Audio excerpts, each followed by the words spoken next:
This is an audio production of Hunter of the Setting Sun by N.N. Shepherd. Music by Josiah Fursanetti. Cover art by Levi Bushnell. Editing by Josiah Fursanetti and Levi Bushnell.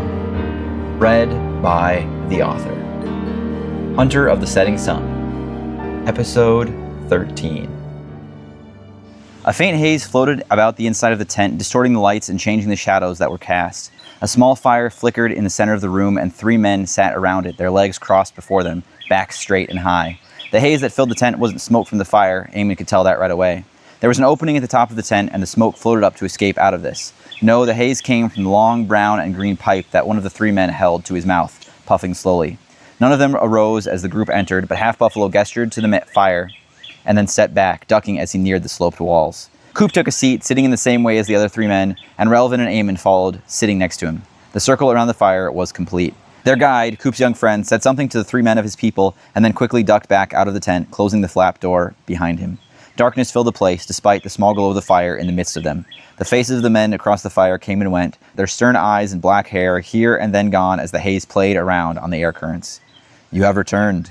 One of the men spoke, and Emmond couldn't tell which. He wasn't sure who he was speaking to. There was a silence for a moment, and then Coop answered, "Yes, Chief Wild Fox, I've come to ask for your help once more."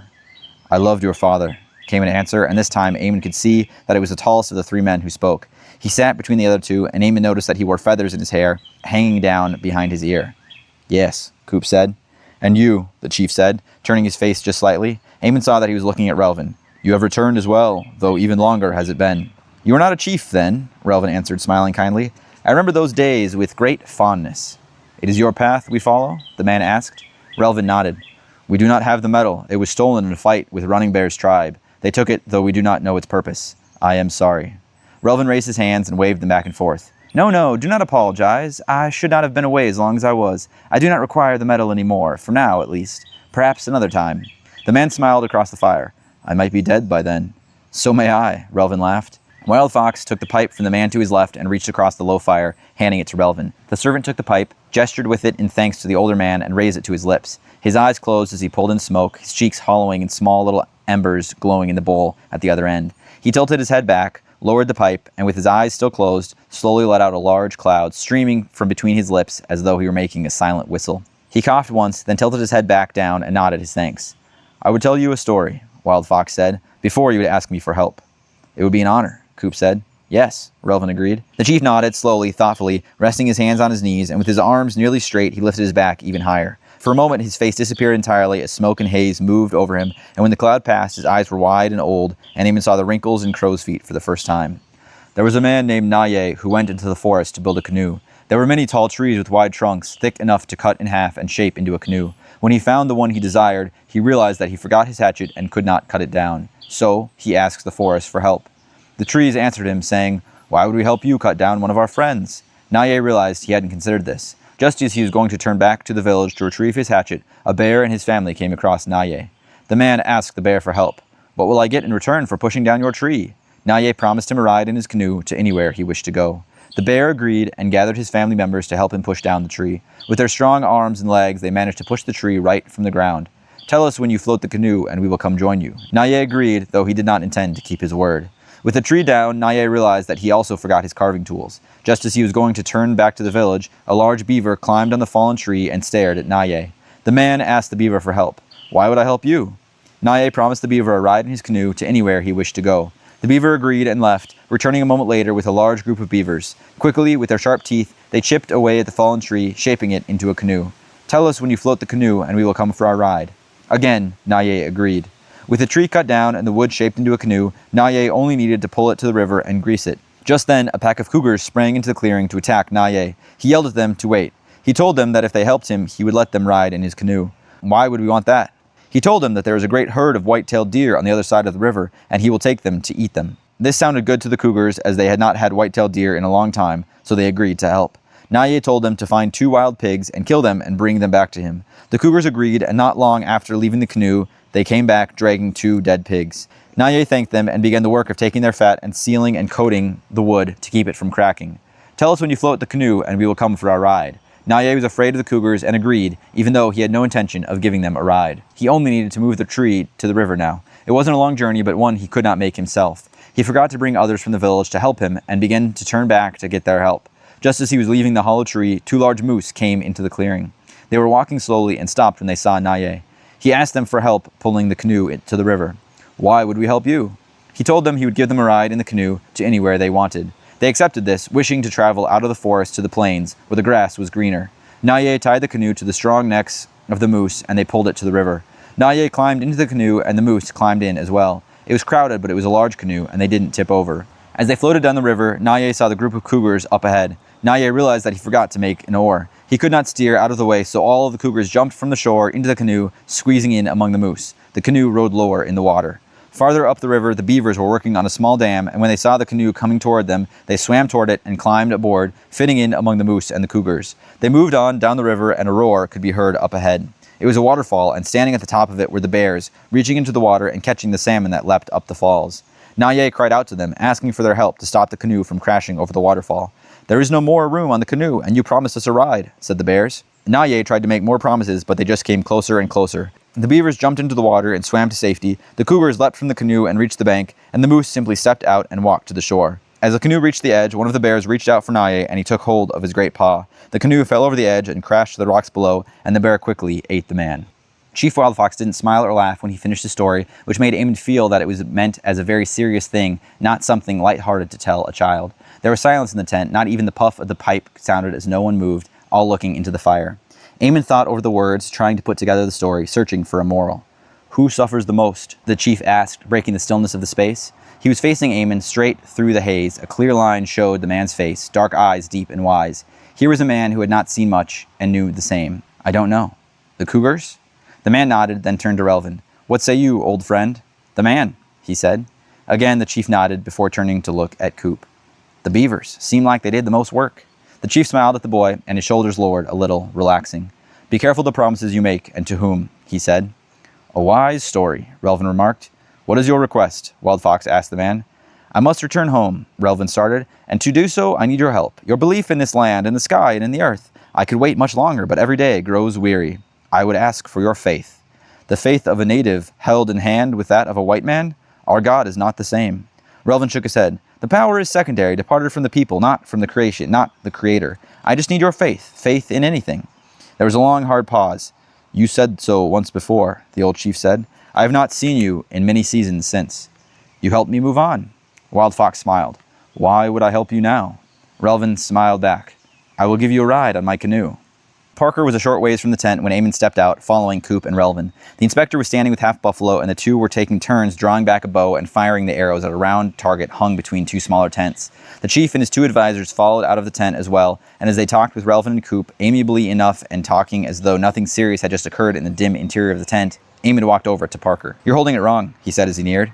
"What do you expect? This is archaic stuff." Emmond reached out and took the bow. He tested the string, feeling the tautness, smoothed his hand along the wood, and then looked down at the arc of it, seeing the bend and conformity of the line. It was well made, though not the best he had seen. It made him miss his own bow, somewhere still tied to Whisper, far away in another world. "Are you a hunter?" Half Buffalo asked. "I was," Emmond answered. "It's been interesting trying to communicate," Parker said. "He can't understand me, of course." The brave looked at Emmond. Emmond drew back the string, stepping between the two, and sighted up to the target. He released it slowly, carefully, before turning to Half Buffalo for an arrow. "He said he's enjoying you teaching him to shoot," Emmond said with a smile. The younger man nodded, glancing at Parker. The arrow was sharp and well made, more so than the bow, and it flew true and straight, reaching the center of the target, thudding into the grass-filled bag. "You are a hunter," the brave said with respectful awe. He took the bow back and gestured with it to the gun at Emmond's hip. "And that?" Emmond shook his head. "I don't hunt with that." "Good.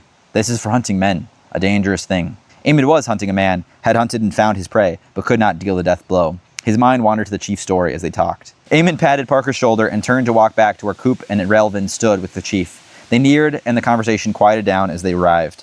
"Such is the will of the Sky Spirit, to bring those lost to where they should be." The chief said this happily and with both hands on Relvin's shoulders. "You are a friend." "You are a friend," Relvin copied. "Greatly will I enjoy our time back in Shiloh."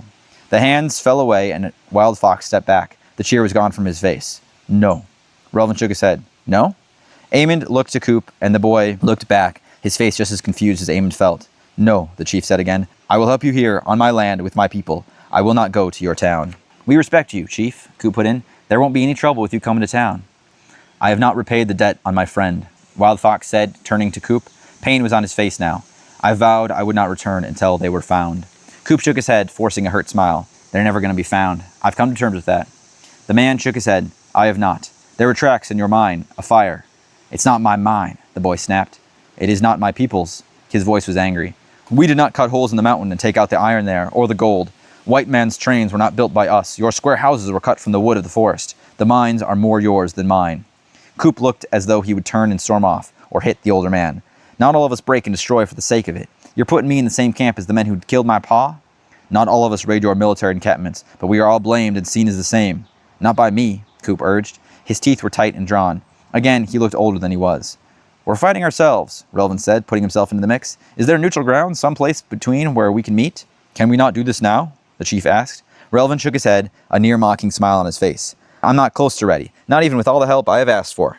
You saw their camp? All eyes turned to Coop. He spoke as though he had just understood what Wild Fox had said. You know it was them? The chief nodded once, as solemn as a tree trunk. And their trail? East. There's nothing The boy stopped, stared, looking at the chief but not seeing him. Fort Winslow, he said quietly, almost reverently. Relvin looked from one man to the other. My friend is traveling there now, likely there already, searching for a man to help.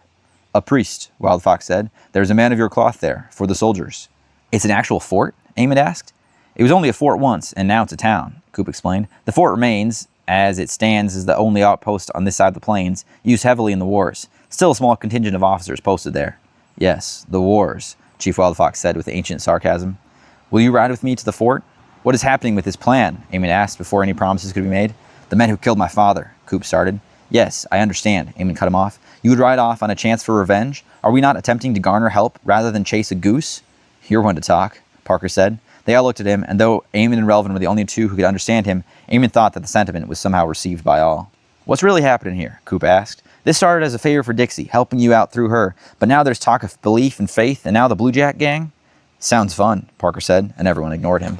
There are many moving parts, yes, Relvin admitted, but we can accomplish multiple angles at once for multiple people. If we can intercept your gang at the fort and meet with Douglas and his friends, we could perhaps perform our ritual there. Then he stopped himself and looked hard at Emmond. Your woman has the sphere, and my book.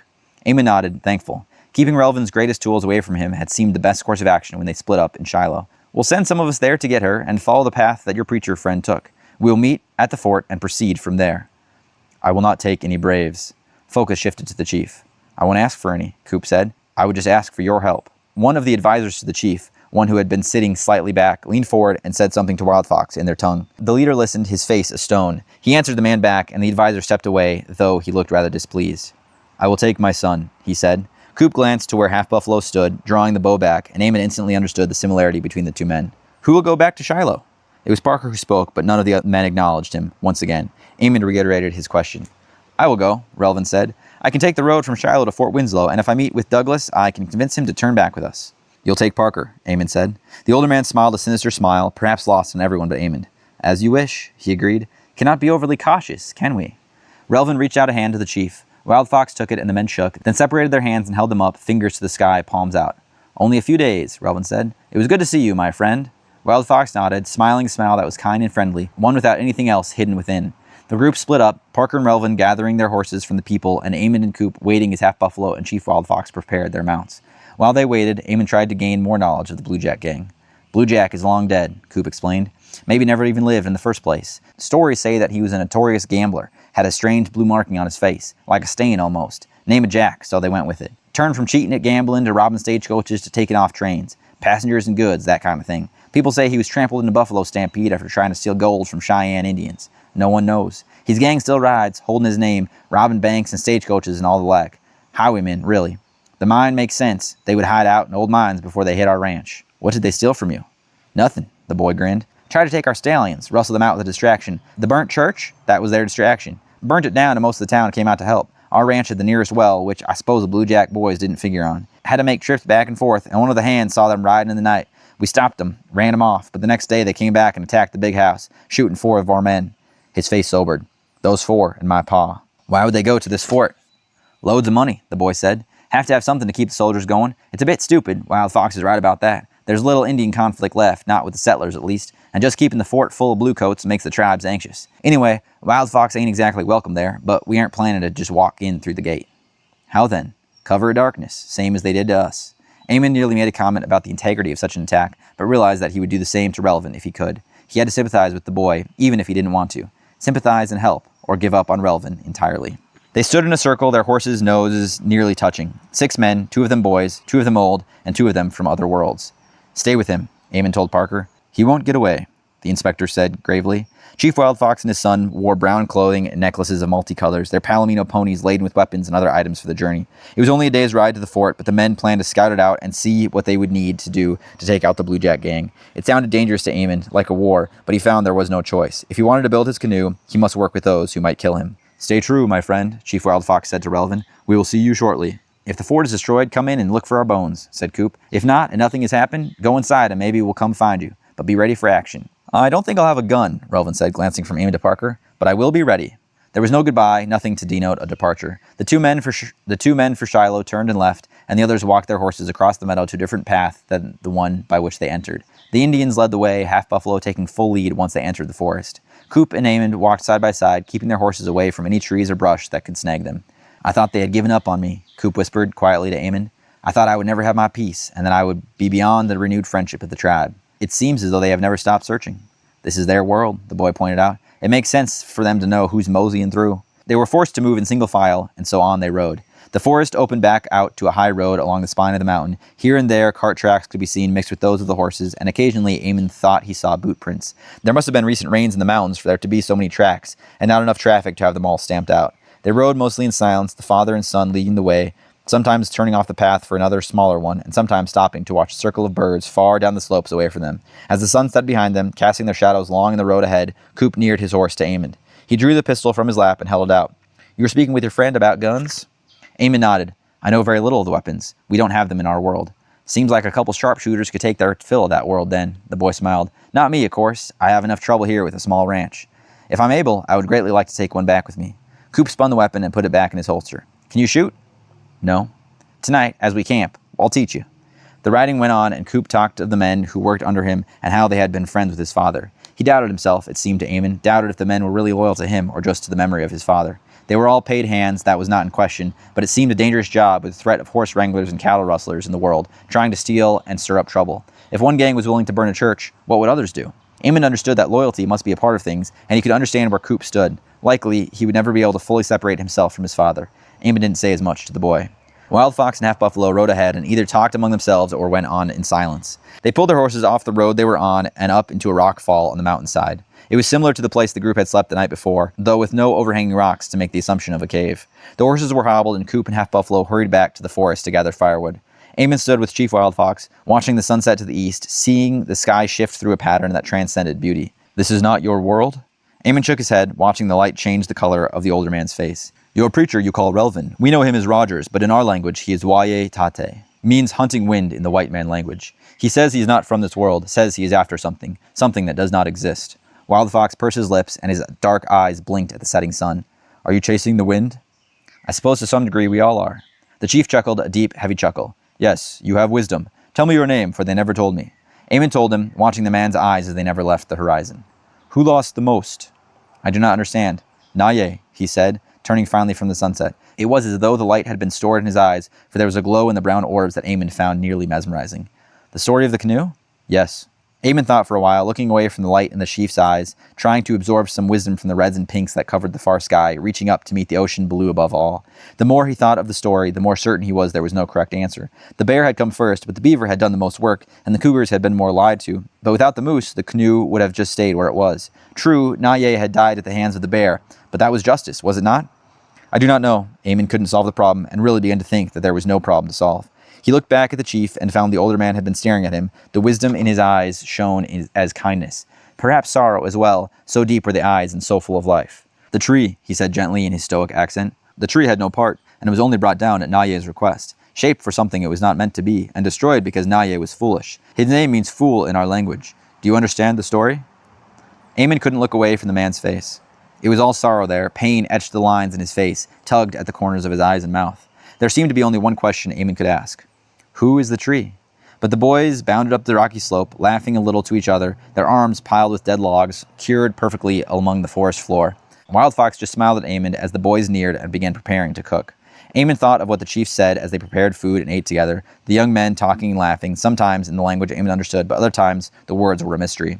The laughing was the same either way. The light faded from the sky, and only the firelight showed on their faces. A small pipe came out, and the chief lit the end, blowing a little haze into the air, blending into the rising smoke of the fire. He passed the pipe to Emmond. It was warm and smooth, and just when he thought he would cough from the flavor, he felt the calm in his chest and his shoulders relaxed. He handed the pipe back to Wild Fox, not saying anything and not needing to. Then the old man began to sing. The song was in his language, the words hidden in the gap between Emmond's world and his. It was a gentle song with a smooth rhythm to it that was almost drum-like, keeping beat in the words without any other instrument beside his voice. At one point, the boys got up and went to their bedrolls and lay down. Emmond did the same. For some reason, it felt like the thing to do. This was a sleeping song, a song to end the night with, not a song to be listened to all the way through. It worked, for before he knew it, his mind was back in his own world, dreaming of Eva. This has been an audio production of Hunter of the Setting Sun by N.N. Shepherd. Music by Josiah Fursanetti. Cover art by Levi Bushnell. Editing by Josiah Fursanetti and Levi Bushnell. Read by the author. Tune in next time for another episode of Hunter of the Setting Sun.